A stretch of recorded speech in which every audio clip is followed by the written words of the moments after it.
Puddin was, some call him a psychopath. He had a huge target on his back. They were always trying to kill Puddin. Come on, at that time, being a leader of a gang that opposed the Crips, it was like a trophy to kill Puddin. Today, we're talking about one of the most important but least discussed figures in Los Angeles street history, Sylvester Puddin Scott. Puddin was nothing nice. While names like Raymond Washington and Stanley Tookie Williams became nationally known, many people don't realize that one of the men credited with helping create the original PlRU Street Boys was Sylvester Scott, better known by his street name, Puddin. Puddin was, I'm not going to say a gladiator with his hands. I'm not going to say that. He wasn't known for that. But he had a fast draw with the gun. He was successful in putting some holes in some people. And he wasn't afraid to do so.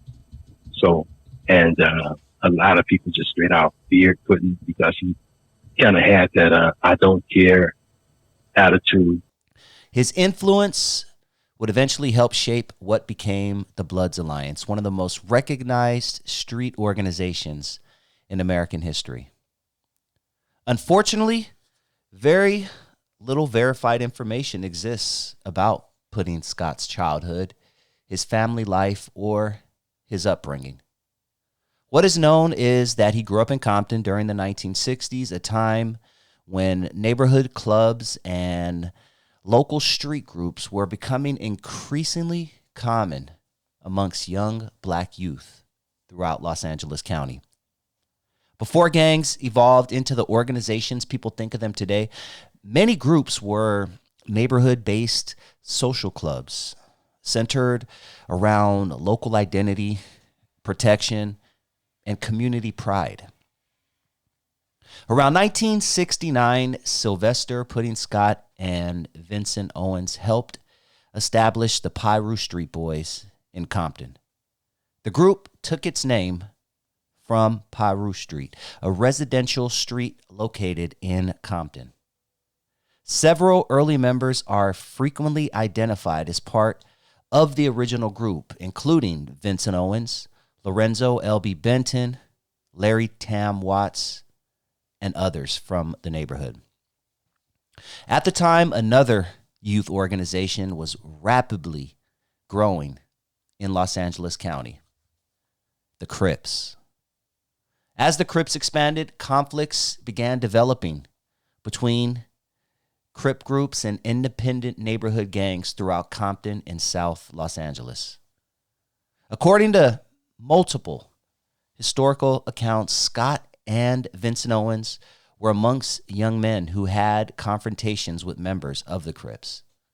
Those conflicts helped motivate the formation of the PlRU Street Boys as an independent neighborhood organization.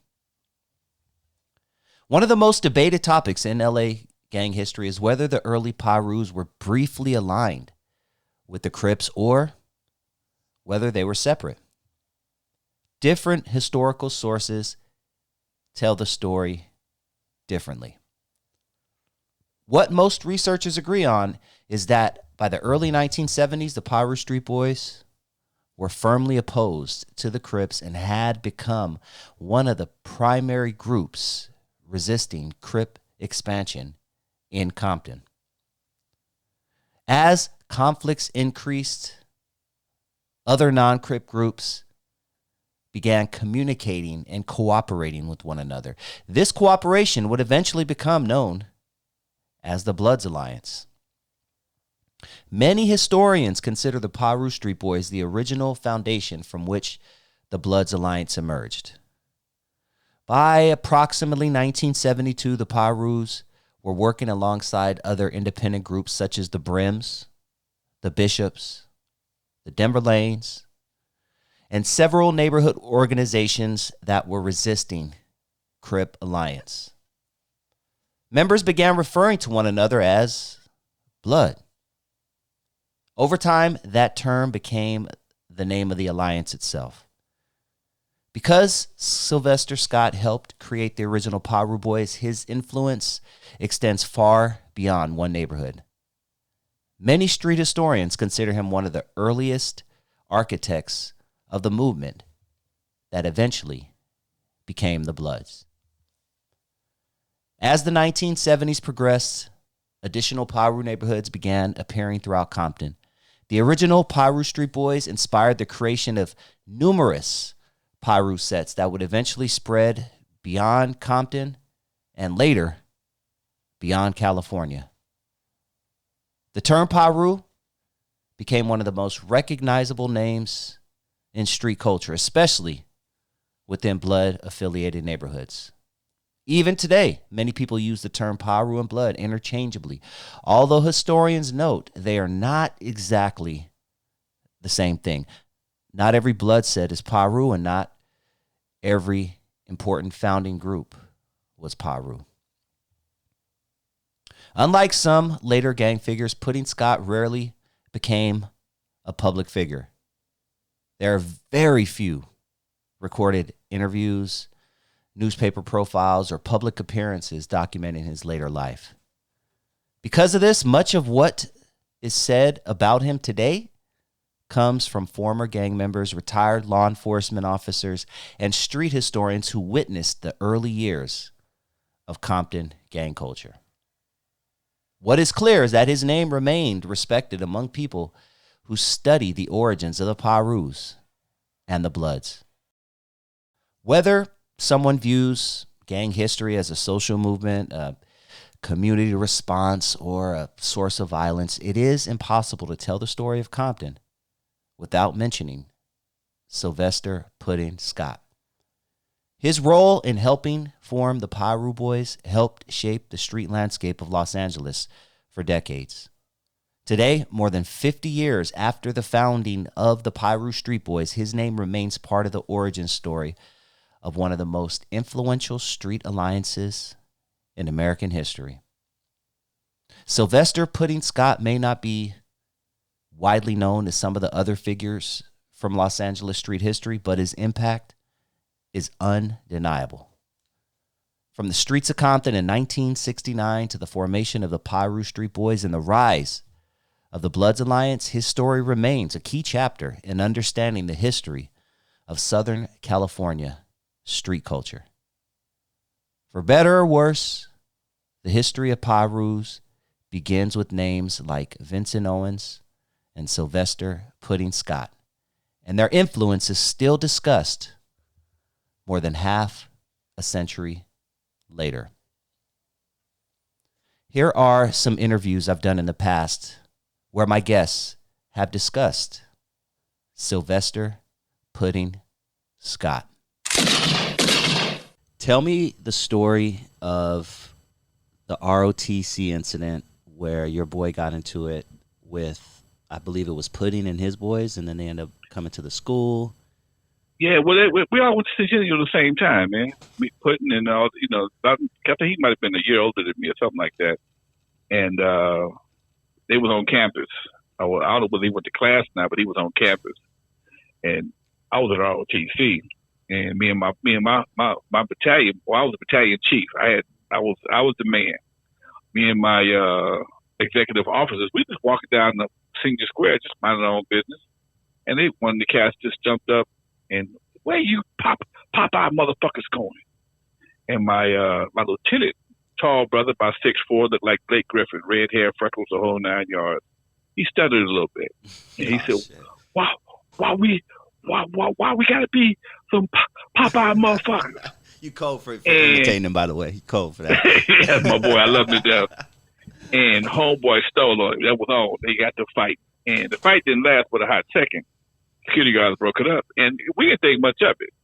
Okay? A couple of days later, me and my boy was walking through the park between his house and the school, and there the same guys were sitting on the bench. It was just like in a movie, man. Fuck. We can't. There's too many of them.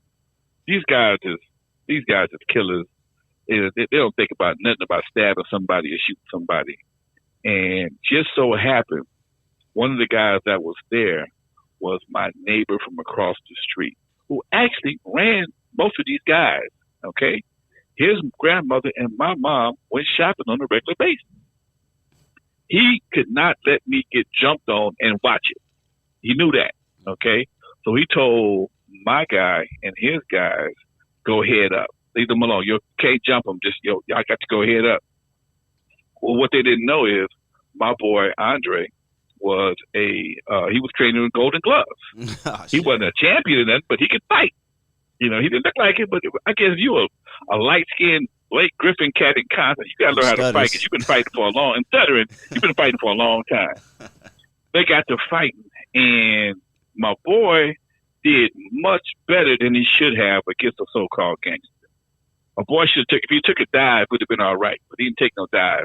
He put hands on him. I ain't going to say he beat him up. I never tell that lie where he beat him up, but he got too many good shots in for a Popeye motherfucker, okay?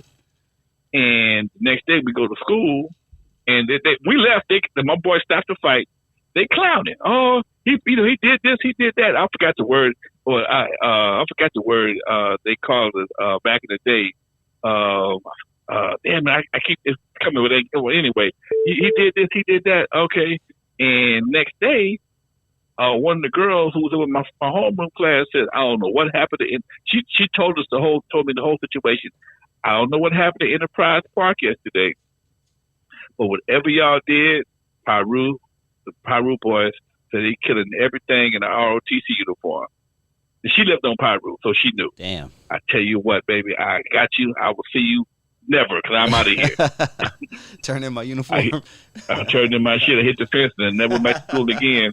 And sure enough, they beat niggas' ass all day at Centennial. Damn. And it was one of them situations for me, man. It was so stupid while we was fighting. I had to make a decision, man, because one thing about so-called gangsters, they don't take L's, okay? Mm-hmm. If you beat them, they come back. And we wasn't fighting over nothing, man. It wasn't worth me killing nobody or getting killed over. So I just left it alone, man. You know, and I saw all them guys later in life at the grocery store. We all shopped at the same store. And when you saw them by themselves, they weren't the same tough dudes. Mm-hmm. They were not the same tough dudes, man. In fact, they stopped. Look, oh shit, he got me this time. No, I ain't got you. Go on about your business, man. They miss me. I ain't tripping. Okay? But remember, I could have got you. Mm-hmm. And again, most of these guys are dead. Me and my boy, we still do our thing, man. So, yeah. You know, like I tell anybody, any youngsters, all the pills are most important to you, man. All them pills, if you like breathing and freedom, you might want to rethink your position on some of this bullshit. Mm. I've always enjoyed my freedom, and I got a good thing. I love breathing. So, man. you know I choose to make decisions that most people don't. That's the perfect way to end it, because that's what my channel is all about, Dusty Vision TV. People ask me all the time why I started this, why I, interview, not only hip hop artists, but I the true crime gang genre, and mainly OGs and people who've been through it and spent 15, 20 years in prison and been shot 7, 8 times and things like that. The reason why I interview these people is for these youngsters who think, is this the life I really want to live? You know what I'm saying? And for Alonzo to say he loves breathing and he loves his freedom, I don't think we could event the show any better than that. One more time, Alonzo, where can everybody find you, my man?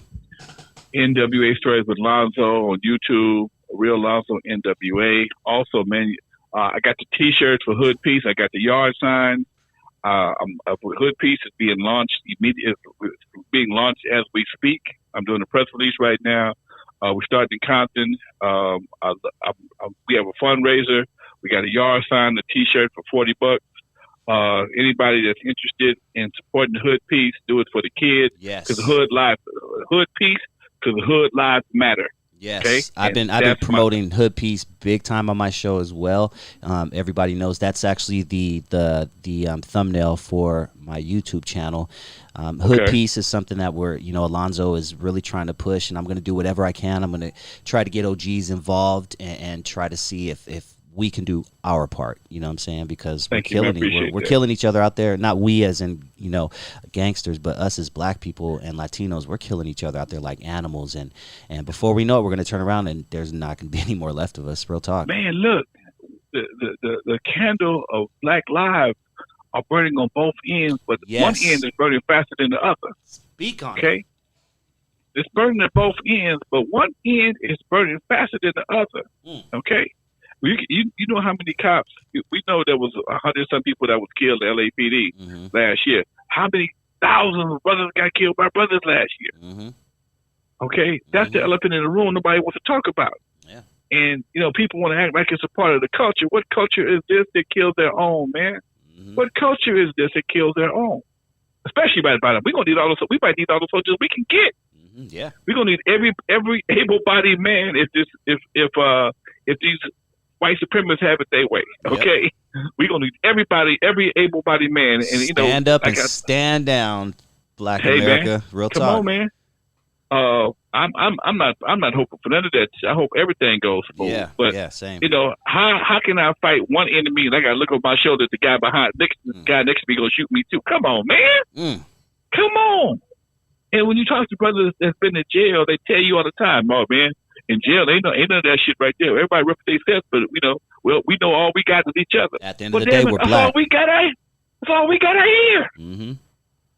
The Latinos and the black get together against the white boys in prison.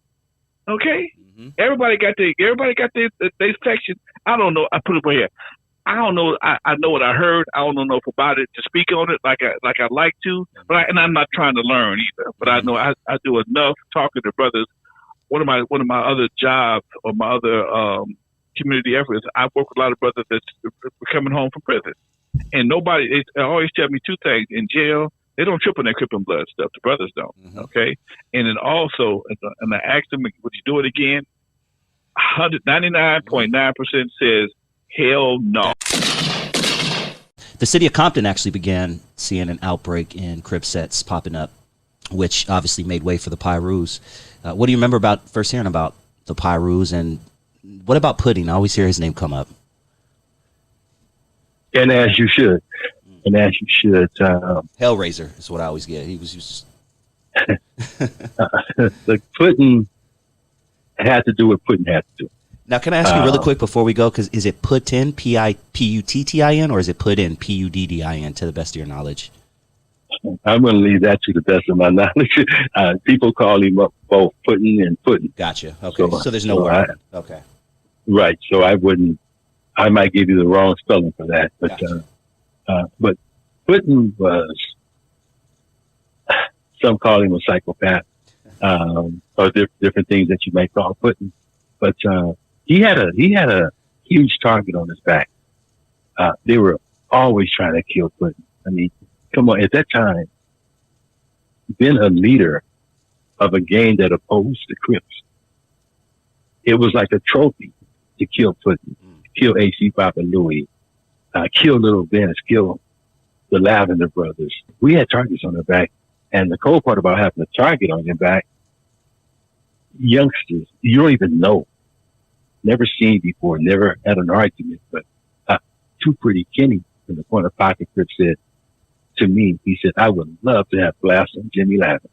Damn. I'm like, I didn't even know you, man. But just the fact that if you don't kill me, just to be able to say, "I shot Jimmy Lavin," put all these stars in your name, and he shot Jimmy Lavin, or hey, Puddin shot this person, that person. Puddin was,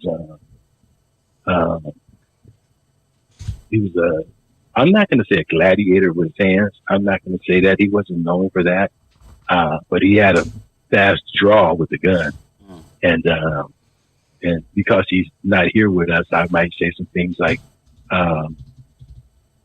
he was successful in putting some holes in some people. And, he wasn't, afraid to do so. A lot of people just straight out feared Puddin because he kind of had that, I don't care attitude. And, if you were a Crip and Puddin was around, by all means, you had every right to be concerned. So I hope I kind of, I've heard pretty much the same consensus from a few other originals that I've had on my show. So definitely get it. Yeah, Puddin was Yeah, Puddin was. I say Puddin was nothing nice. Thank you for tuning in to Dusty Vision TV. Please hit that like button if you have not already. And if this is your first time joining the channel and you like what you hear, please hit that subscribe button. And if you enjoyed this video, you just might appreciate this bonus clip I'm about to play for you right now.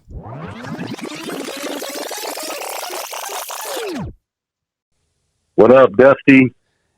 Up in here in San Quentin Rehabilitation Center, walking it down. What are some of your missions that you want to, get out there? What are some of your things you want to get out there in this new show that we're going to be starting?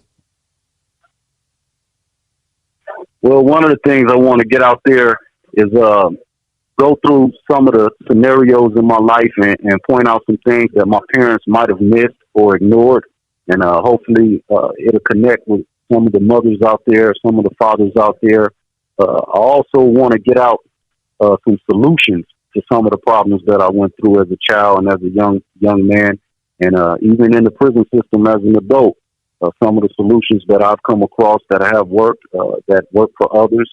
And ultimately, we just want to bring some healing to those who have been both victim and offenders of gang and gun violence and criminality, and just shine some light. This call and your telephone number will be monitored and recorded. I want to reintroduce you to anyone who doesn't know you, who doesn't listen to This Ain't It on Sundays right here on Dusty Vision TV.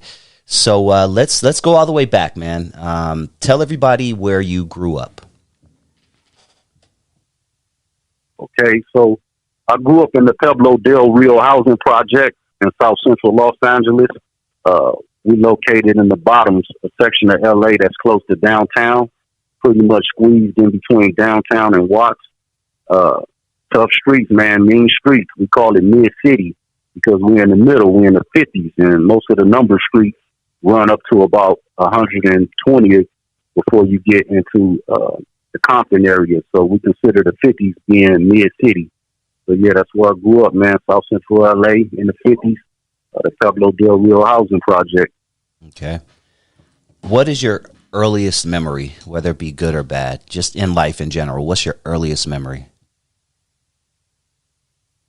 Oh, man, that's the easy one, man. My earliest memory, I couldn't have been no more than maybe 1, 2 years old at the most, with my dad at SeaWorld down in San Diego. And I remember sitting beside the big pool, a big tank, man, and I seen a guy in a swimsuit. He's floating across the water, riding across the water really fast. And I'm saying, how is he able to do that? And then I noticed that he was on top of a whale. I guess it was Shamu or something. Mm-hmm. And I remember my dad flipped my little red hoodie on my head. And all of the people in the audience started like gearing up for something big. And when the whale came around to our end of the tank, he splashed his tail and it threw water on all of us. And I just thought that was great, man. And I'm fortunate to have a photograph of that day, me sitting right there with my dad beside the pool right now today, man. I love that. Tell us about your mom and dad growing up. Okay, so my father, both my mother and my father grew up on the east side in the bottoms. My father and my mother both went to Jefferson High School. My father always wanted to be a firefighter, so he got involved really young during his high school years. He ran track and he joined the firefighter explorers in high school, chased fires and did those things. My mom, she got pregnant with me by my father when I was really young, and when she was really young, she was 15. She had me when she was 16. And she ended up going to a maternity school, and she excelled, man. She started working at 16. Shortly after that, she went to community college, got her AA degree in communications, and became a CHP dispatcher working for the state of California. And my father went on to become EMT, working for Goodhue Ambulance most of his career in Compton on the station, at a station on Rosecrans Boulevard over there in the area they call Fruittown. Okay. You had both parents around. It seems like They were both level-headed, had good jobs. I'm assuming, or I'm just assuming, you let me know if I'm wrong, assuming that they treated you well. What made you join, I guess what made you go the gang route? Well, my parents were really great parents, terrible spouses. There was a lot of domestic violence in the house, a lot of arguing, fighting, throwing things, fussing, oftentimes things being thrown my way. But at a very young age, I ran out into the streets. I didn't like being inside the house when both of them were there when the fighting would start. So I spent a lot of time outside in the streets. And when my mother and father really got settled in their first apartment, we were living one train stop away from my grandmother and the rest of my relatives in the Pueblos. We were living in the Florence area. So it was real easy for me, once the blue line, the metro came out, to jump on the metro and go one stop to the Slauson stop and get off and go into the projects and be gone. And then get back on the train with no ticket and come back home like I just been around the corner at Roosevelt Park. And it was just a lot of exposure being in the projects. My house was one thing, but the environment was something totally different. And unfortunately, I spent more time outside, away from home, between school and hanging out and being at relatives' homes than I actually spent in the house. Tell us what the Pueblos was like back then. Give us the good and the bad and the ugly about growing up in the Pueblos. Well, in the 80s, when I was still in single digits, growing up in the Pueblos, I really didn't understand what was going on. I just seen the guys in the neighborhood, nice cars, music bumping, jewelry on, jerry curls dripping, perms hanging. Everybody seemed like they was having a good time in the daytime. Guys making money, giving me money for the ice cream truck, for the hamburger stand. It was just people, everybody in the projects knew my grandmother, Miss Nicholson. Everybody. If you don't know her, chances are you probably aren't from over there. You know what I mean? She worked at the local elementary school, Hooper Avenue. So all of the G homies grew up going either to Hooper or Holmes. And more than half of them knew her. And so when I came along, I was like, oh, yeah, that's Miss Nick's grandson. And then my cousins and my aunties and all that. So it was all love. It was fun and games as a youth. But at night, this call and your telephone number will be monitored and recorded. That's when I would hear the police cars, the gunshots, the bottles cracking, the people arguing, the loud music. After hours, my grandma saying, "Stay out that window." The whole deal. That's when the animal came out, and that's when my curiosity began. What's really going on at nighttime that don't go on at the daytime in this project? What led to you writing your book, The Distance Between Right and Wrong, Prison Short Stories? Well, I love to write. I'll put it that way. And the experience that I've gotten with writing, and it's a quote. I don't know who originated it, but the quote is that writing untangles my thoughts. And there's something about it. There's a gift, at least for me, in that if I, putting my own thoughts on paper, made for a very, kind of like clearing my head out of its own craziness. And I joined this writing class when I was there, and I was a part of it. And the thing was, it was quite amusing, is that everybody in the class, except me, didn't want to write about prison. They wanted to write about everything else but prison. Okay, well, suit yourself. But I love the thing. The process. I love the experience of it. I love to be able to, tell a story. And when you're telling a story and it's a good story, what they call it is a suspension of disbelief. And that's what, and in a very real way, what you're doing is you're selling the person on a lie. Okay. And story could be true, but it's the way you say it, it's like I wrote fiction. So it was actually, quote, a lie. But that idea that you can get somebody so engrossed in what the story is about that they forget about that it's just a story. And and there are writers out there, there's movies out there, and everything else that I'm sure that everybody has experienced that at one time or another, where they're so compelled by what's being told to them that it just everything else around them just disappears. And that's one of the things that I love to do in that process. Mm. So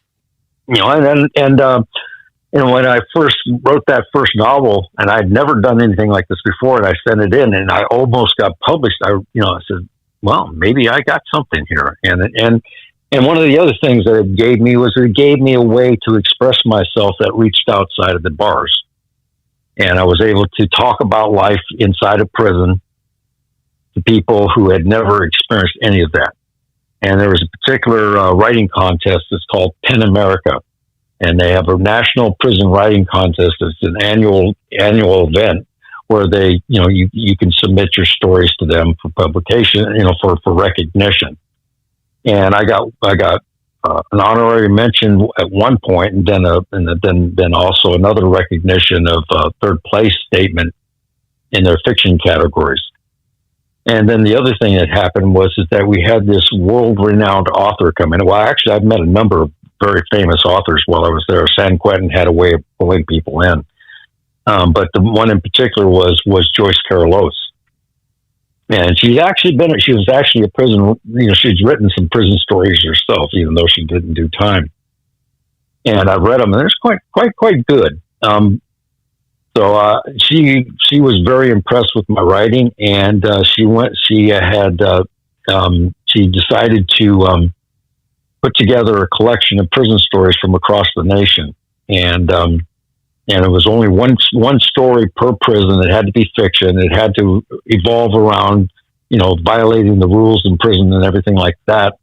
And so I submitted one of my stories, and she published that one. And I got the story from San Quentin, and the name of that book is called Prison Noir.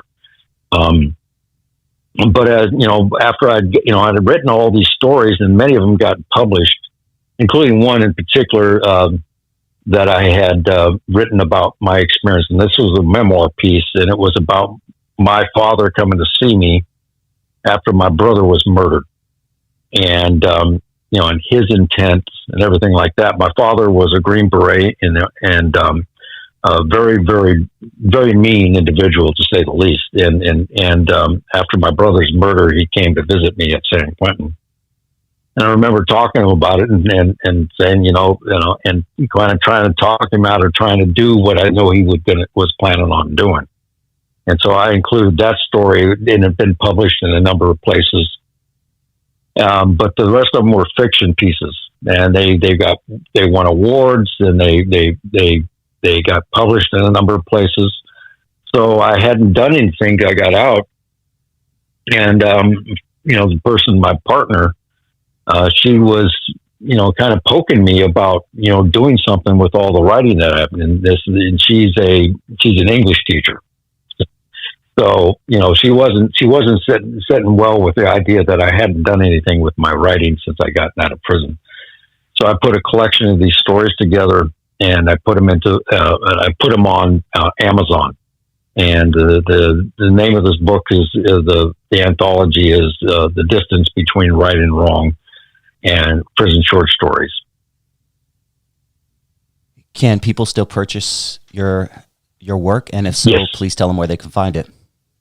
Well, they can find my website. It's The Distance Between Right and Wrong on .com, and it's on there. And if you want to just look at one of the stories, it's available for you to read. You just click on this one button. And the book itself is on Amazon. It's available for sale. And I was just looking over how many books I sold just today, the other day, and I got 4 sales. So I'm kind of happy about that. Awesome.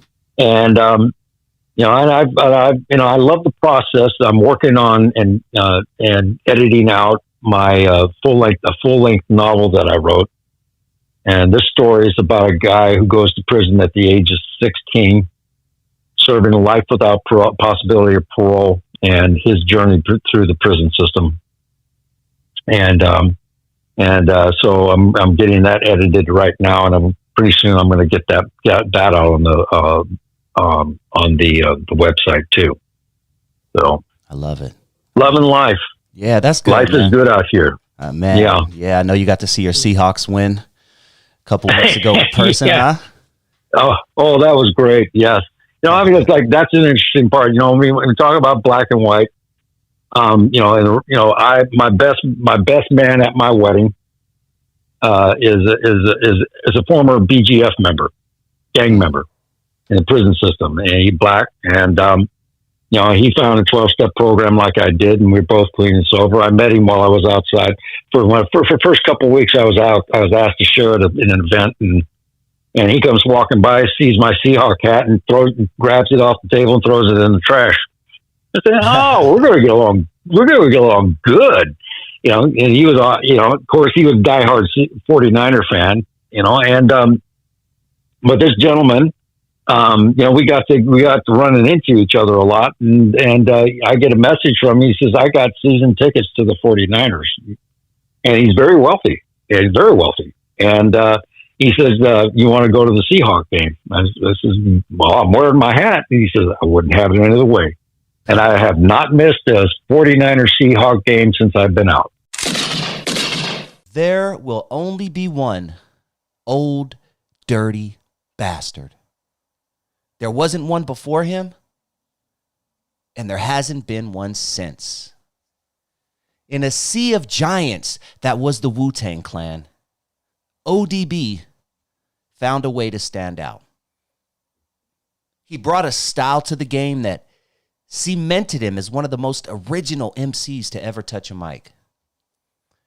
I was recently watching old Blad TV clips, and I came across an old UGod interview. In the interview, UGod talked about what people inspired Old Dirty Bastard's style. And when I heard the answer, it made perfect sense. Old Dirty's idol was Biz Markie. Dude, I can't believe I never put that one together. ODB and Biz Markie were very similar. Creative. Original. They mixed in singing with their rapping. Oh, baby, I like it raw. Yeah, baby, I like it raw. Oh, baby, you got what I need. But you say he's just a friend. I could see how Old Dirty Bastard picked up his style or elements of his style, because even though they do have similar elements, they're not nearly the same person. But I could see where ODB took some of his character from Biz Markie. And rewind, Biz Markie was one of those dudes in the mid to late 80s who was trying new things. You had never heard a song like Just a Friend before. Wait, this rap dude is singing the hook by himself. He looks goofy as hell, let's keep it real, and he was going for that look in the video. Go back and watch the video. He was trying to be a goofy-looking dude, trying to, keep his chick, but she got a friend. No one had ever heard anything like that. And then when we heard that hook, oh, baby, you, and the beat drop, got what I need. But you say he's just a friend, man.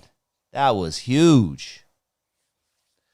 I could definitely picture a young, old, dirty bastard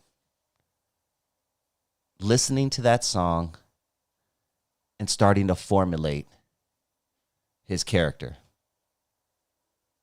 Was ODB even a character? I don't know. I've heard many people say what you got from ODB on the mic was what you got from ODB in real life, which was very rare and is very rare in hip-hop. But of course, with that comes, with that type of character or realness, let's say realness, with that type of realness, you're for sure not going to live a very, very long life. And unfortunately, that's what happened to Old Dirty Bastard. Of course, he battled a lot of demons. My favorite ODB moment was watching MTV,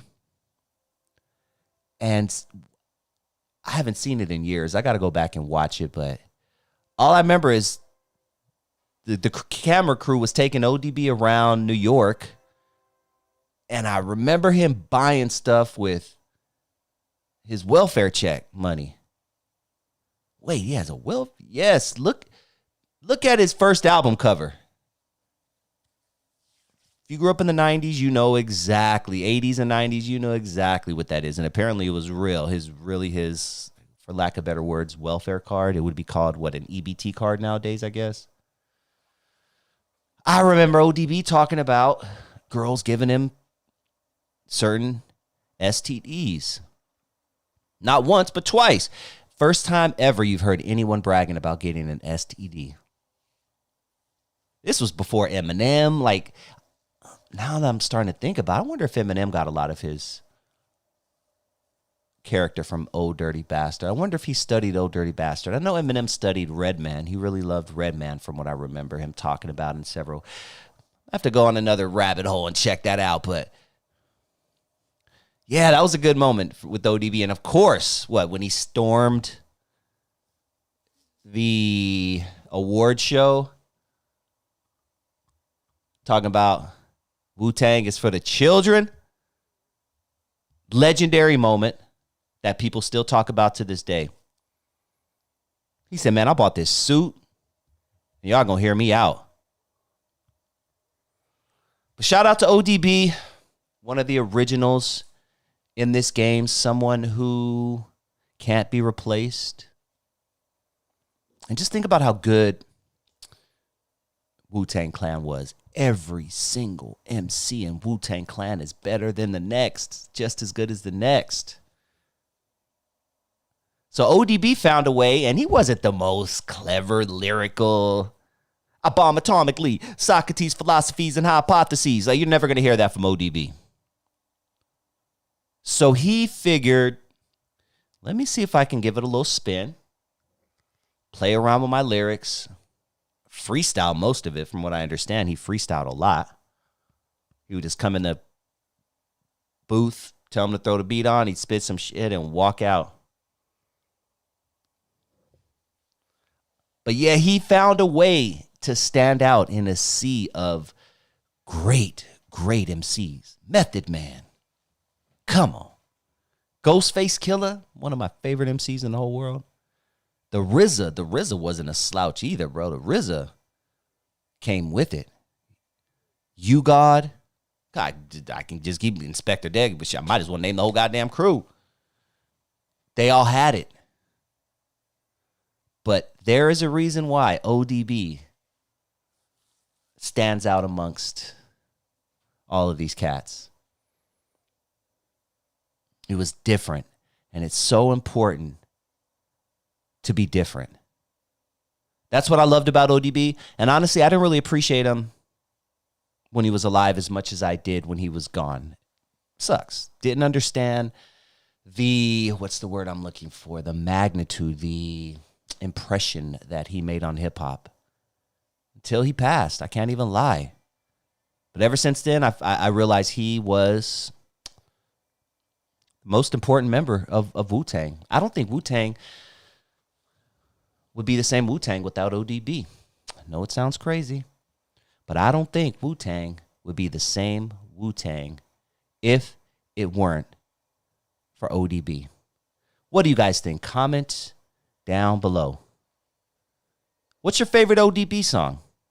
If you made it this far in the video, I want you to tell me what your favorite ODB song is. I would love to hear it. Please hit that like button if you have not already.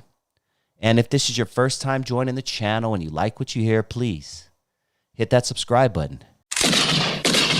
Check out my interview with Tiny Buntree from Inglewood Family. In this clip, he discusses living behind bars with some of his former mortal enemies. And I'm speaking to those who are like how I used to think and worse. Because my whole aim and purpose is to get to you. Those who are how I thought and worse. But we up in here together. No matter your enemies is up in here together, we chilling, we eating together, brother. Nobody's mad at nobody. Do not believe what they're saying on the internet. Do not believe what your homies is calling home and saying, because that's a lie. I'm telling you this from a personal experience. I've been here 21 years on this line, and I'm cool with rolling 60s. I'm cool with East Coasters. I'm cool with everybody who I thought was my enemy. Even the people that I heard names and those who have once heard my name. But I'm telling you, this is not no life for us, brothers and sisters. Do not come to this death hole. Leave that death culture alone. Be there for your families who really care about you. For your children. For your mothers, your fathers, your sisters, and your uncles. How can we say we love our mothers and our sisters and our uncles and our brothers and our children when we doing things to let other people take care of them? How can you protect your family and you up in here? So I say, do not follow my footsteps. For those that know me or know of me, do not follow my footsteps, brothers and sisters. You know, one of the biggest things I regret in life is being a bad influence. Because now that I understand that cause and effect, that's what hurts me the most. Why? 5 years ago, a young brother came to me, Dusty, and was like, "Man, Buster, man, when I used to see you walk down the street," and he told me my whole wardrobe, and I remember that. He told me what I did from left to right. And as this young brother is telling me this, it's really hurting my heart. Because in my mind, in his mind, he's thinking that he's telling me something to get some points for. That he mimicked me. This is everything that I did that he saw me do, he did. I don't even know this dude. I just met him in prison. Actually, when I was on the street, he was 9 years old. I left the streets at 19. I didn't even know a 9-year-old was watching me. This 9-year-old, right, is now 31, 32, or 29, 30, or something around there. And look at the cause and effect that I have on this person's life. You're watching me, so you're imitating me. So not only did I cause stress in your life, I caused stress in his mother's life, and his sister's life, and his auntie's life, and his grandma's life, and whoever he may have done something to. This about him wanting to be like me, and I didn't even know him. So I tell people, I say, the influencers, watch what you're doing, because you're always being watched. The biggest thing I regret in life was being a negative influence, because I don't know how many people I influenced to be negative. Much love to Tiny Buntry, currently serving life in prison. His words are so important. One of my favorite things he said in that clip is that we as people of color, we need to leave that death culture alone. We're over here exterminating each other in the streets. And they tell me it's the white man I should fear when it's my own kind doing all the killing here. It's true. We're more likely, I'm more likely, my son is more likely to get taken out by someone who looks just like him rather than someone who doesn't look like him. I love that Buntry also talked about not following in his footsteps. See, that's one thing on my channel I'm never going to do. I'm never going to glorify this life. This life, that life, I should say, is nothing to glorify. It's full of misery, heartache, death, betrayal. It's nothing to glorify. And that's why I dislike a lot of the channels out there that have way more views than I get. They are knocking it out the park with the views, but all they do is glorify and talk about how the life is fun and positive. And I whooped on 17 Crip niggas in prison, man. And yeah, man, I was Hulk Hogan one. Man, nah, homeboy.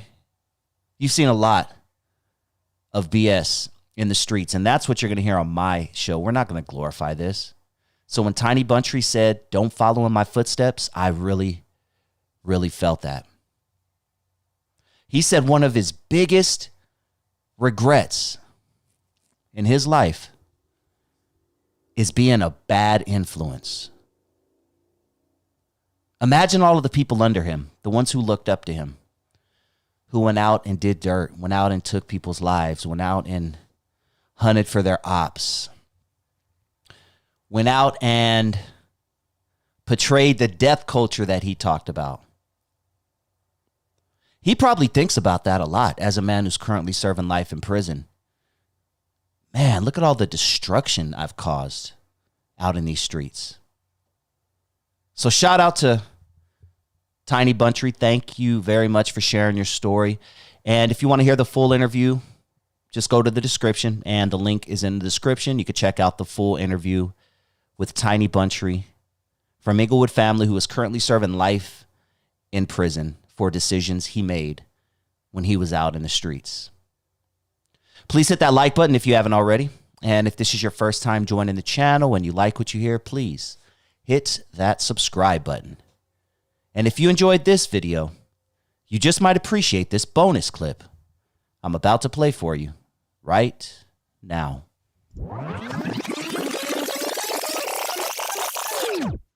What's poppin'? Just walking it down, man. Still up here in San Quentin. Holiday season. Thanksgiving on the way. Christmas after that. New Year's after that. Let's go back to when you first were locked up, your first few years. What was it like, knowing that everyone's out there partying, eating turkey, drinking beer, having a good time with the family, and you are behind bars? The sad part about it is that I've missed so many holidays that it starts to not even bother me. This call and your telephone number will be monitored and recorded. It hurts the most when you're fresh in and you can still taste, the food and the beer or whatever it is that you're into on your taste buds because you're fresh in. It hurts a lot during those times. But you got to remember, I'm 20 years removed from it. I've been having my holidays in here, so it's like I done forgot what some of the things taste and feel like. I've been eating this rubber turkey ham and this stuff, making these jailhouse burritos and trying to whip up little miracles, gumbos for New Year's and that sort of thing. But nothing can compare to mom's cooking or grandma's cooking or being able to go out and, go visit the family and just hang out and chill, catch a holiday sports game on TV. And I mean, we have to make the best of it in here or go crazy. My tradition is I always cook. New Year's Day, I make gumbo. Christmas, more than likely burritos or something of that nature. During Thanksgiving, it could be gumbo or burritos. So I generally like to cook, man. One of the things that my old celly Graytop, when I was in the feds, one of the things, he was a cook, a chef at one time in his career, right? But he was a cook in prison. And he used to whip it up, man. And he taught me how to whip it up in that microwave. I actually supported myself for a time like that, cooking. And he told me, he said, good food is one of the last things that we have from the outside that hasn't been taken from us. So don't take it for granted. And so I always try to cook, man, some of that comfort food. Order a package right before the holidays, put some things to the side, and make a bomb meal. Kick back, try to catch a game, relax, I don't do drugs or drink or anything like that. So I just be in chill mode, man. But lately, as of right now, I'm working on actually a Christmas a script with a Christmas theme to it, like a holiday movie that I'm hoping to get produced. So that's what I'm doing this Christmas. I'm working on that script. And just for y'all to know, it's called The Grinch Goes to Jail. So if it comes out, you know, Ali the Pen wrote it. Yeah. You want to give us a little idea of what it's about, or you want to save it till closer to when it comes out? No, I mean, the idea is that change is possible. If the Grinch can change, anybody can change. And this particular Grinch is not a fictional cartoon character. He's a guy that we all grew up around who's just a mean son of a gun, man. And he finds himself in a situation where he can get himself out, but he can also get other people out the situation too. But his Grinchiness gets in the way of him doing good sometimes. And it takes a certain event to happen, to take place, to get him out of his Grinchy ways. And by the end of the story, it leaves you cracking up. It's a comedy. I'm hoping I can get it to Harry O or Snoop, and maybe we can move this thing into development. I love hearing stuff like that, Ali. That's dope, man. Now, you mentioned one of my favorite things, gumbo. My Aunt Rosemary makes the best gumbo in the world. Explain to someone how you're able to make gumbo from prison.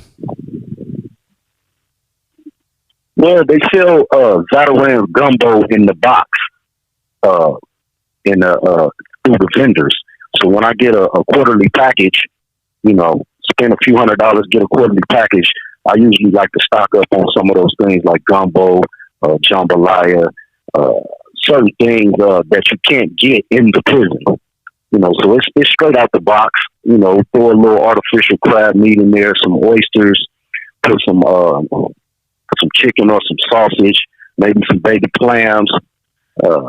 We get fresh vegetables up here. You get bell peppers, onion, tomato. They give it to you in a chow hall, whole, raw. So, yeah, put it down. I'm going to do a little something. I invited a guy that I met 20 years ago in the county jail who's up here with me. I invited him over for Thanksgiving dinner. So we're going to do it big, man, me and my bro.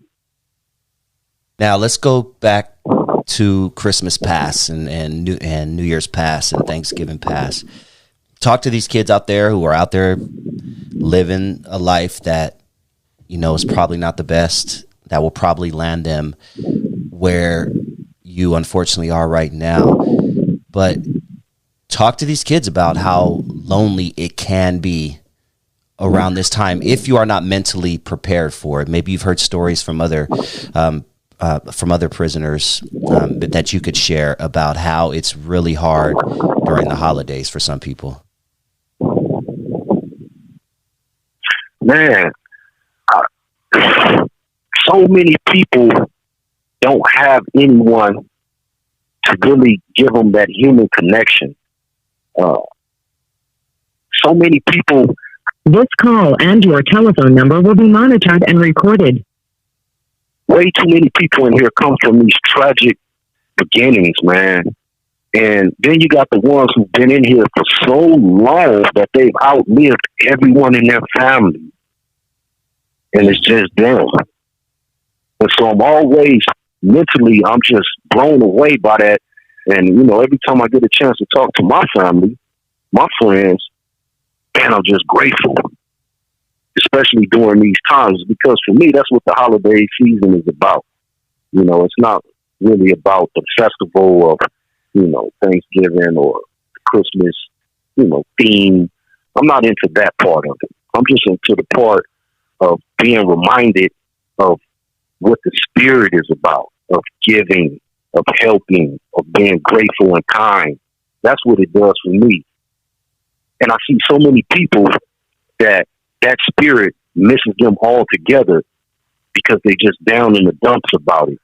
Or they just went to a place in their mind where they just don't give a shit. That's how they deal with it. And it's just like, wow, man. You know?